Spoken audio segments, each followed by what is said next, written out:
How do you explain how the defense has been taking away the ball so many times here in the last 2 days?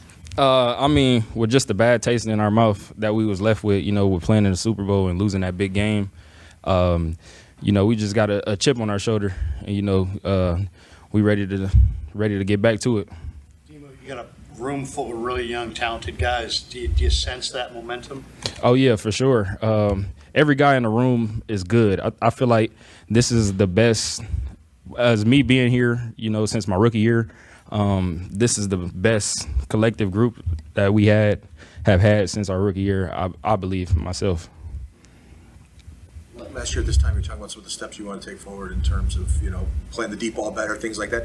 How do you feel like you were able to maybe take your game to another level last year? With just building confidence, repetition, and just the experience, I feel like that played a part, with me just being out there, getting time to learn and, knowing what positions, what angles to take to make plays on the ball. I feel like last year was a big step for me. You don't have any pick sixes in your career. Does a day like today kind of put that out there, that's something that, you want to get in the end zone and you're taking steps toward getting in the end zone this year? Oh, yeah, for sure. I mean, I told Snyder, he going to want me as a return man if I get my hands on the ball this year, because I'm taking it to the zone and I'm not letting up this year. Fred Warner was talking or last season about how rare it was that a corner played inside and outside as well as you did at both of them, and even real top outside corners don't do that very often. Don't go inside, but you seem to be so seamless at it. What do you think about your skill set enables you to do that? I really just believe it's the mindset. Some guys is wired different, and I believe I'm one of them guys. I always put the challenge on myself. I'll never point fingers. I take my L's as a man and turn them into lessons. When did you tell Snyder that? I told him this last year, but then I didn't fulfill the promise. So this year is going to carry over. When you talk about going back and forth inside now, was there a point where you felt super comfortable doing both? Like, were you thinking through things initially, and did you reach a point where it's real natural? I would say my comfortability game was probably the Eagles game. We played a lot of man coverage that game. We got towards the end of the game, we was like in the red zone, and I gave up a catch to Devontae Smith on like the scramble drill, and I felt like me giving up that catch, I was more irritated than anything, not even at the call, but just at myself, because I know I'm better than that. And that would lead into the hit,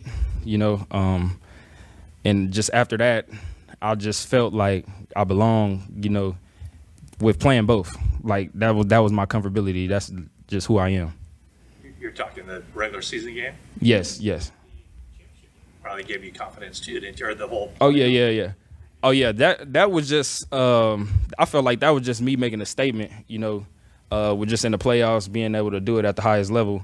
I felt like that was just me getting my feet wet, and then the next year was my takeoff. A couple more for Demo. Demo, did you work at the Mamba Center again this year, and what did you do this offseason? Oh yeah, I didn't work out there. I worked out at like Era Performance in Newport. Shout out to them.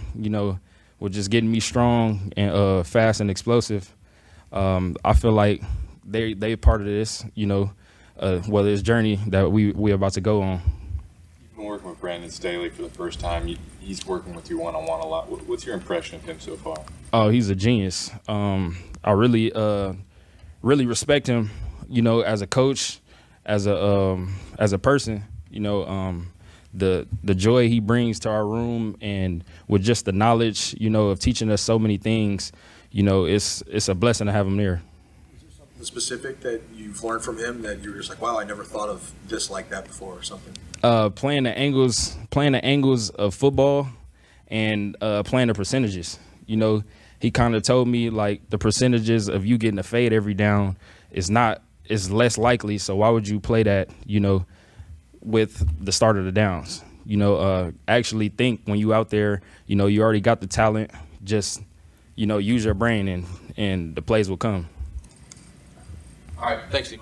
Appreciate you. You know, I really think Brandon Staley got a lot of flack for obviously how everything ended with the Chargers, and I get it. It wasn't a good ending, and it didn't turn out to be what the Chargers were looking for, and so a lot of people weren't really happy with that particular coaching hire. But as I talked about all throughout the process, Brandon Staley was a guy, as a defensive coordinator, was really good at that particular job.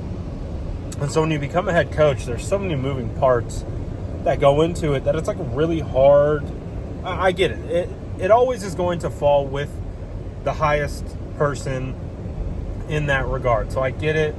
I understand the reputation that was developed and why people might be hesitant to bring in Brandon Staley. But from what I knew, I talked about it before he was hired, talked about it after he was hired. I think he was a good hire. I really do. And you've heard Deommodore Lenoir talk really well about him, called him a genius, called him the Kyle Shanahan on the defensive side of the football. And yeah, although it didn't work out as a head coach, that doesn't mean he can't be a quality addition to the 49ers defensive staff. So that's what it feels like it's been so far. And Deommodore Lenoir gave some quality praise. And, you know, Deommodore Lenoir's talked about Coach Staley a little bit. I posted a video from practice where you could see Staley literally jamming the crap out of Isaac Yiadom, just getting like real physical and just like showing him what he's talking about when he's coaching a specific drill. And, you know, Deommodore Lenoir shared the post onto his Instagram, was like, yeah, that's how I want to be coached. Like, that's what I'm talking about. Like, so I do think that Staley has already earned the trust of guys like Deommodore Lenoir and some of the DBs and the defensive players. So I'm excited to see what that turns into. And just another note, Deommodore Lenoir, man, he's a certified dog. I know this isn't a surprise to anyone. He had a pick 6 today in practice, just picked off Purdy, took it to the house. But, you know, he had a pick yesterday. Deommodore has a chance to become one of the top cornerbacks in the NFL. So, Demo, man, his rise, his story, his trajectory, man, it's been super cool to see.